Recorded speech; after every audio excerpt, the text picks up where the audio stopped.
recently we've been discussing this idea of health and wellness, and one area that's of crucial importance in this equation is happiness. Some people would say it was the most important factor. One of the ways we achieve happiness, or so it's claimed, is to have our lives exactly the way we want them at any given time, and to have the things and the people in our lives that we want. So how do we go about achieving this? How do we create the ideal life, and how do we get the things that we want? We could work ourselves into the ground trying to save up enough money to pay for the ideal life, but we know from experience that that doesn't always work. Often the people working the hardest are not the people who have it all. There must be another way. Today I'll be speaking to someone who claims to be able to teach you how to achieve anything. How to have, be or do absolutely anything. Now that is quite a claim. Here to explain this is, ladies and gentlemen, Mr. Mark W. Foster. Hi Mark, and welcome to Revelation Tapes. Good morning, Gray. Okay, so just to clarify, so we know exactly what we're talking about here, because there's a lot of talk at the moment, law of attraction, power of intention, this idea of controlling our reality. It's come to the forefront, certainly over the last couple of years especially. There's been a variety of different publications, but how do you define it, and how do you define in particular exactly what you do? Okay. Well, it's coming to common knowledge now through the scientists and through all the information that's coming available now that our world is not quite as it seems. The scientists now, the quantum physicists, they're telling us that it's all made up of energy. So we'll go that far for now. So if everything's made up of energy, and we're energy as well, there must be a way that this energy works. There must be a way that it works. And what I've come to understand, and to keep it basic, the law of attraction is a process by we can consciously manage that energy. As we manage that energy, things start to change in our reality because we're managing that energy in a different way. So my understanding of law of attraction, keeping it very simple, is that it's a process whereby you learn to consciously step into your true power, which is being a vibrational transmitter, receiver and decoder. So you're going with the law of attraction tag then, because some people say power of attention and there's other phrases as well. You're going to stick with law of attraction though. So you're a law of attraction coach then, is that it? Yeah, I'm a personal evolvement coach, which goes beyond law of attraction. Law of attraction is a process within the whole of our involvement, and it's one of the most fundamental ones. So it's an involvement coach then? I'm an involvement coach. I haven't heard that term before. Well, I looked at what I did, and I looked at personal development, I looked at law of attraction coaching, I looked at all the things I did, and what sums it up? What it sums it up is we're all on a journey of evolving. Evolving, absolutely. Yeah, the human race should evolve, isn't it? I mean, I saw a great cartoon recently, suitable for our times maybe, where you had kind of an ape, and then you had a caveman, a Neanderthal man, and then whatever the other species, they gradually sort of becoming, more upright and what have you, and then it kind of was going down. At the other end, so there was a perfect man, or so to speak, and then it was going down to a complete slob and a cat and tail, whatever. And some people are saying that, aren't they? The human race is actually de-evolving. Now, what you're saying is that we should be carrying on, we should be keeping the upward trend. Yeah, absolutely. We're not evolving as quickly as maybe we might do, or indeed we could do. And what I do is basically I look at the three phases of physics: the physical, the mind, and the spiritual aspect. So just going back to law of attraction, I mean, you've been doing this for quite a while, haven't you? I remember coming to see you on one of your talks. This was years ago. And this was long before The Secret or any of these other recent publications came out. And this was a time when I don't remember anyone else talking about it. I personally hadn't seen anyone talking about it. I hadn't read anything about it. How did you get involved in it if it wasn't around at the time? Or I mean, I know some people say, it's been around for years, but not defined as that. Not clearly defined. How did you come across it? Interesting set of circumstances. I was living a very physical life at the time, working in the fire service, and there was an abrupt stop in all that. I had an occurrence where one of my best friends got killed a couple of days before Christmas, back in around about 2000, and that just stopped me in my tracks. That just rattled my cage so much, turned my world on its head, and in doing that, something amazing happened. I actually got off the mental treadmill and I stopped, and in that moment things started changing, and a sequence of events followed. I'll just detail them very briefly. after that period of time, his wife came around with a box of books that he had in his loft. And one of the books was a great book called Message of a Master by John MacDonald. And in this book it talks about a guy, an older type guy who can manage his circumstances using his thoughts and his feelings. And what he thinks and feels starts appearing around him as his reality. And that really struck a chord with me. That really connected with me in a deep way. So what I did was I looked into it more and more and more and came across this term vibrational resonance, and then I looked into it more and found out law of attraction. And I managed to find a guy in Canada who just written a book about it called Michael Losier. And now Michael had the book, but it was in Canada and the internet wasn't the way it is now, and I couldn't readily get hold of it. So I emailed him and said, I'd love to know more about the law of attraction, I'd love to get a copy of it, can you post me one number, let me know I can get one. And he said, here we are, this, and I use the term doodle doodles. This was one of the first doodle doodles, and there's been many and they keep coming thick and fast. Yeah. Michael said, I've been waiting for somebody in the UK to contact me. Doodle doodle moments, like the Twilight Zone moments, exactly. Yeah. So Michael said that, and he sent me a copy of the book, he sent me an electronic copy. I started reading the book and using the book, and as they said, the rest is history. It put me on a path of unbelievable evolution, a path of unbelievable unfolding. I mean, I can't imagine at the time, I mean, we're here sort of in the northwest of England, I can't remember at the time that you're having many conversations down the pub about this kind of stuff. Even now, like so much of the stuff that we talk about, it's off limits for some people, isn't it? Even today, but I mean, back then it must have been difficult trying to communicate. It was an interesting time. Let's put it that way. I'd come across some material and was working with it, and I was getting changes in my life, profound changes happening in my life. And when I tried to share it with people, like here's the book, here's the CD, listen to this, have a look at that, didn't want to know. You talk about those experiences. I remember you saying in your talk that if a lad from Wigan can do it, then anyone can do it. You know, in other words, it's you know, no matter what your background is, no matter where you're from, it's not a big spiritual thing. You know, everyone's involved in it, whether you like it or not. So what are some of your first experiences of it then, just sort of getting into it? The first experiences of it, and the most profound experience, and I'll share with you that, is very close to my heart, and it's my children, in particular my first son. Because as a couple we were told we couldn't have children. We'd waited quite a while, and then we were tempted to have children. And the doctors and nurses, whatever, said, no, you can't have certain problems, you can't have children.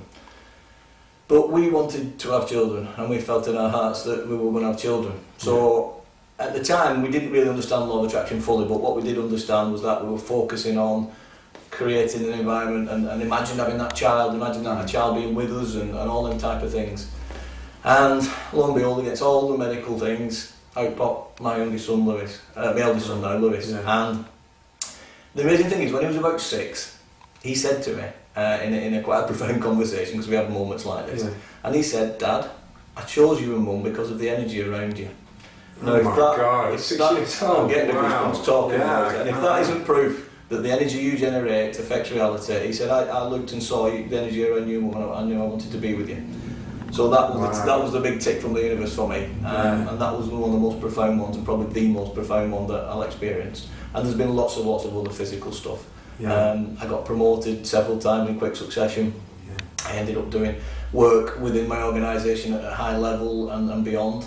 So, but that's the interesting thing. Those people who weren't interested at the beginning in the concepts and the book and the theories, I suppose they're drawn in. I mean, it is very, very difficult when someone is closed off to this kind of area, just to get through to them sometimes, isn't it? But on the other hand, it's important that other people are brought in, because we're all benefiting each other.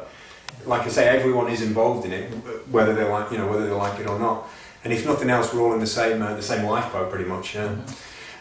So ordinary people aside, there are people out there, so-called spiritual people, who might be perturbed by I know you're giving us a beautiful example there, but in terms of the more kind of how it's often sort of sold, especially recently, it's got a materialistic nature to it. It's capricious, it's grasping. You could say it's nothing more than another way than fawning at the feet of mammon.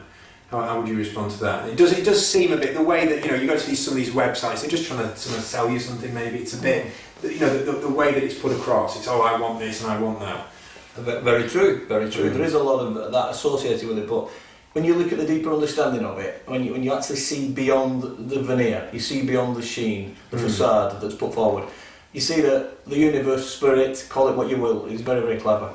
And what it does It dangles a carrot. It says you can get some stuff here. And I know because I've been through this process. I wasn't spiritual in the sense that I understand spiritual now. I was very physical. That was my physical existence. But at that time, the universe said, something over here, it dangled the carrot for me. And at the time, that was what I responded to. I wanted some stuff. I wanted some good stuff in my life. I wanted better car, different house, more material things. So yes, it dangles a material carrot because that's what people at that level of vibration and understanding respond to. And it's not a bad thing. So in other words, it's kind of leading you on then. I mean, like you almost make it sound like an intelligent kind of being or something that's kind of like saying you're at this level, or is it you that's doing it? Is it, because you're at that level, those are the things coming into your life? The way it works is you attract the things that are of a similar vibration. A similar vibration to you, okay, yeah. I mean, a lot of these, just sticking with the spiritual side of things for a while, a lot of these people, these spiritual people, especially in the Eastern traditions, are recommending meditation. What you said initially was, controlling your thoughts. Meditation is controlling your thoughts. Surely it's the same thing, a very similar thing. The art of meditation is very good at getting you to slow your mind down and to direct your thoughts on a particular subject or indeed no subject, which is great, and it's one aspect of this. But the law of attraction is a vibrational navigation tool. It's not just quieting the mind down. Quieting the mind down is part of it, and it's a very important part of it. But it's more than that. It's learning to navigate in this world and in other worlds. So is it the next step then for meditation, you would say, in that respect? Because you're quieting, or is it different, or...? It depends on your interpretation of meditation. People have, some people sit quietly and just go into a quiet space. There's a lot of different ways of doing it, yeah. There is a lot of ways of doing meditation. And what I would say, meditation can be a very powerful integral part of working with the law of attraction. And again, law of attraction is just a label. It's a label for a way of being. That's what I've come to understand. So when people say, we'll do this and we'll get that, that's the beginning steps. That's the first steps into it. And then there's a process, the process I use, which takes people through the various steps within it. So you're taking very much personal control of this. Now, some people would say that there are divine reasons why things happen.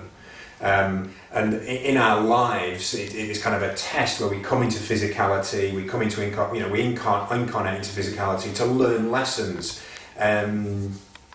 I mean, if I look at my own life in view of law of attraction, I'm sure we've all had this. I'm thinking specifically of certain people who come into your life, and it's a situation where you can't avoid interacting with them. And I'm thinking to myself, how did I get saddled with these idiots? Surely I didn't attract these people into my life. Okay, and you're quite right, Gray.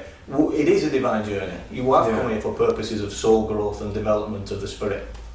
And that's why you've been given this amazing tool. And one of the key things to learn in life is how to use this tool. And the fact that you've attracted certain people, and I've done exactly the same thing, so I know what you're talking about there, some people that I'd rather not have worked with at the time.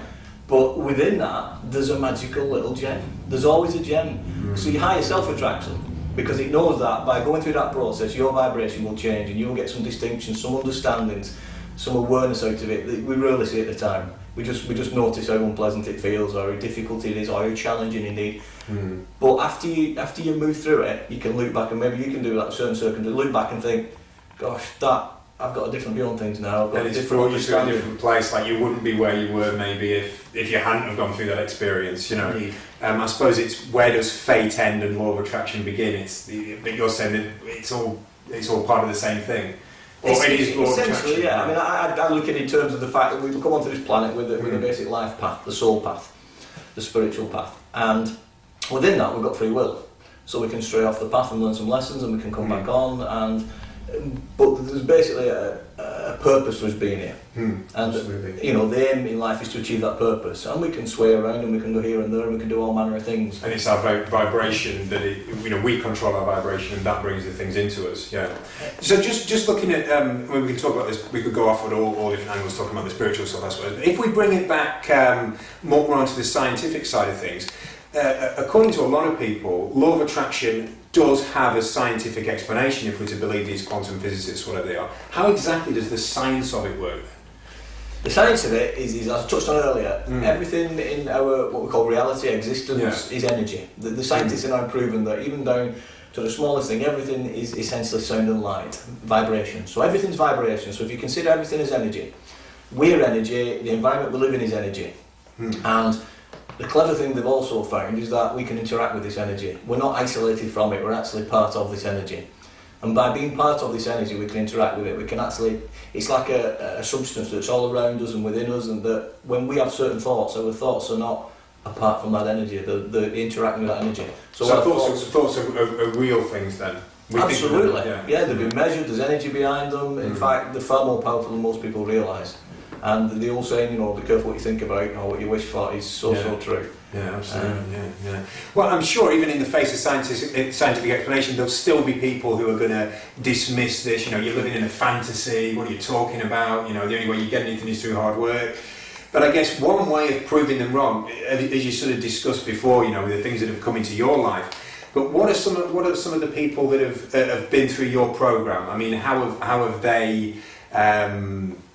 Have they managed to attract? It's obviously changed your life, but I mean, have they managed to attract things? Have you managed to instill this in other people? Absolutely, and people who've gone through the program have got varying degrees of benefit from it, depending on where they were at and what they were looking to achieve. From the most basic stuff of like getting some physical stuff out of it, yes, they've achieved. One lady sent me an email excitedly the day after a course in Liverpool saying that she'd got a £2,000 cheque in the post.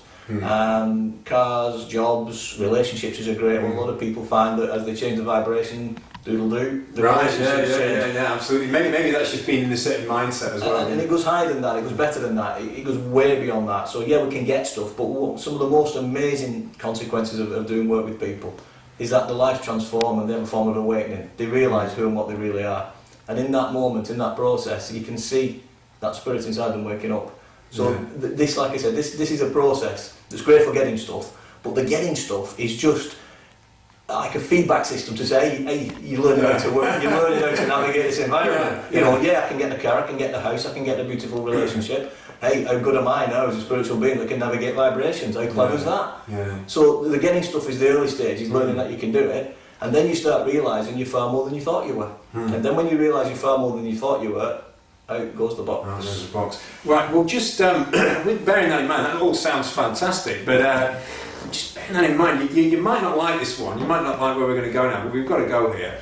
I had a friend, now I've been to one of your talks, and I had a friend who went through the programme, or went through part of the programme, not the full programme, went through part of the programme, and he was absolutely raving about it, and he rang me up and he said, look, Barraclough, get on one of those courses. You're going to love it. You love it the most. Fantastic. He couldn't say enough good about it. Anyway, I didn't hear from him for a while, and I was thinking, well, maybe he's moved away. He's probably manifested so much in his life. He's sort of left the rain and the sleet of Preston and gone somewhere else. But anyway, New Year's Eve, it came to the end of the year. New Year's Eve, people sent sort of texts us, Happy New Year, this kind of thing. So I texted him back, hi man, how are you doing, sort of thing. What's going on? And to my considerable surprise, he totally, I was saying, how has your life been with law of attraction and things? He totally dismissed law of attraction. It hadn't worked for him. Now, that's in his words, it hadn't worked for him, he didn't believe anymore. Do you think with the sort of work that you're doing, and there's other courses springing up all the time, especially at the moment, do you think there's a danger of building people's hopes up unrealistically? And a lot of these courses, they're taking money off people and leaving them with nothing in return. Well, what would you say to this guy? Because obviously, Well, the first thing I'd say is it's a bit like saying there's no gravity. It's a bit like saying gravity doesn't exist. There's evidence all around you. The fact that he's living in an environment he's living in is tantamount to the fact works. What he's actually saying is he's not mastered it. So when he says it's not worked for me, it's partly true. It's always working for everybody. That's the understanding that I've got out of all this, is that it's working every second of the day since you were born. He hasn't mastered it, that's fine, and I'd love to speak with him and help him on his way. There's a lot more than the conscious stuff that goes on with law of attraction. I suppose you can't, as a teacher, you can't be there with people once they leave. You can't have the thoughts for them. They're on their own, aren't they? Once they leave the programme, they've got to do it for themselves. I mean, they maybe have an hour with me, maybe have a day with me, or a couple of days if it's a weekend course. But beyond that, if I can't give them enough to keep the momentum going, because they've got a life's worth of stuff behind them that's got them to this point in time and got them the results they've got. Now, hopefully the tools and techniques I teach for the majority of people help them to make that change.